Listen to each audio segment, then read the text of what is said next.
Have you ever felt a chill run down your spine for no reason? A sudden prickling sensation on the back of your neck as if someone is watching you, even when you're completely alone? That's where our story begins, with a feeling just like that. Meet Alex. He was a skeptic, a man who believed in logic, reason, and what he could see with his own two eyes. Ghosts, spirits, the supernatural. To him, they were just campfire tales, tricks of the light, or the mind playing games on itself. He'd just bought his first house, an old Victorian place on the outskirts of town. It was a fixer-upper, sure, but it had character, and more importantly, it was cheap. The realtor had been a bit cagey about its history, mentioning something about the previous owner leaving in a hurry, but Alex dismissed it as a sales tactic. The first week was normal. Dusting, painting, tearing up old carpets. The house groaned and settled like any old building. Alex would hear the floorboards creak upstairs when he was in the kitchen, or the pipes would bang in the walls. Old house problems, he'd mutter to himself, turning up the volume on his podcast. He was happy, proud of his new domain, but then the small things started. Not so easy to explain away. It began with his keys. He had a specific hook by the door where he hung them every single time he came home. One morning, they weren't there.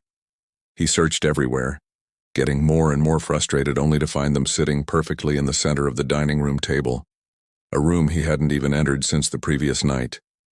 He figured he was just tired, stressed from the move. A few days later, it was the doors.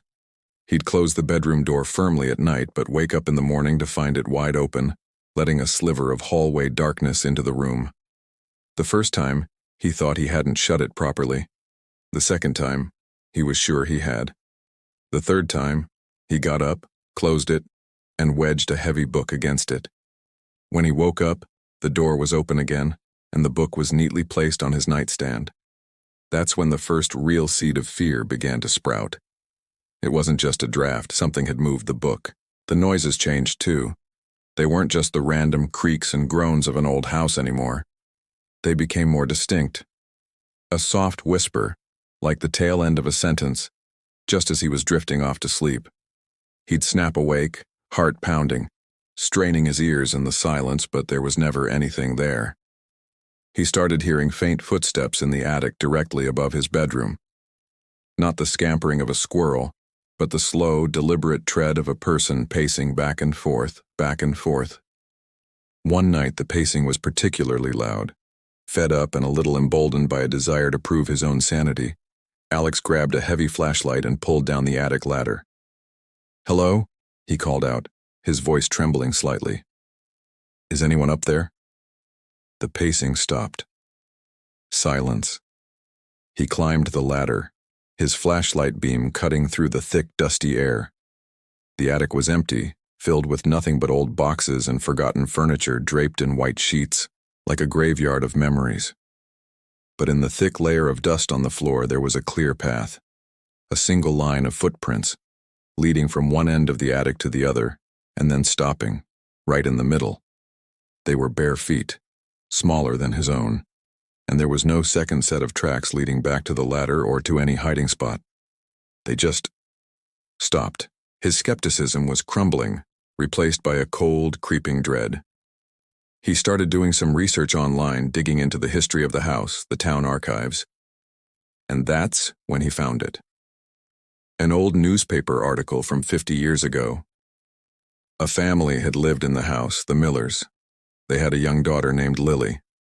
One night a fire broke out. The parents made it out, but Lily, she never did.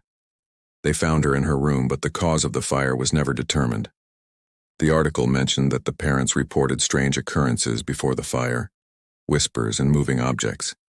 They said it was like the house itself was alive. Alex felt a wave of nausea. He was living in Lily's house. The footsteps in the attic, the whispers. Was it her? Was she still here? That night he couldn't sleep. He sat on his sofa in the dark, listening. Around 2 a.m. he heard it, a soft melodic humming coming from the top of the stairs. It was a child's nursery rhyme. He froze, every muscle in his body screaming at him to run, to get out of the house. But he was paralyzed by fear, Slowly, he forced himself to look towards the staircase. In the pale moonlight filtering through the window, a shape began to form on the top step. It was small, translucent, the figure of a little girl in a nightgown, her form flickering like a weak flame. She wasn't looking at him but was staring down at something she was holding in her hands. Alex couldn't see what it was. The humming continued, a sad, lonely sound that echoed in the cavernous silence of the house. He wanted to scream, to shout, but his throat was tight with terror. He just sat there watching. The little girl, Lily, slowly turned her head, and her eyes, two dark, empty voids in her shimmering face, locked onto his. The humming stopped. Her mouth opened and a single heartbreaking whisper filled the air, a sound that seemed to come from everywhere at once.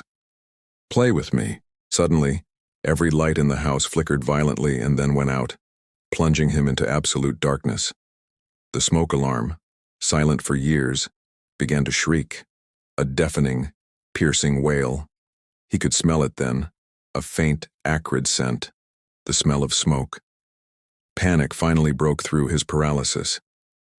He scrambled for the front door, fumbling with the lock in the pitch black, his heart trying to hammer its way out of his chest. The little girl's whisper echoed in his head. "Don't leave. Let's play a new game." He finally wrenched the door open and stumbled out into the cold night air, not daring to look back. He just ran, leaving his keys, his wallet, everything behind in the house. Alex never went back.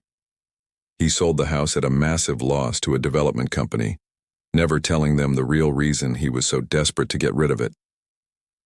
Sometimes, late at night, when he's in his new, modern, and completely uncreaky apartment, he thinks he can hear it.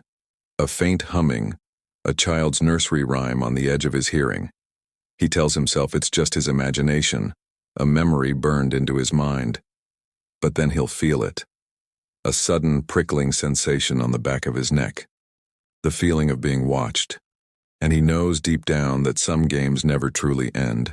So next time you hear a strange noise in your home or find an object not where you left it, maybe it's not just the wind or your own forgetfulness. Maybe someone just wants to play. Thank you so much for hanging out with me and listening to that spooky tale.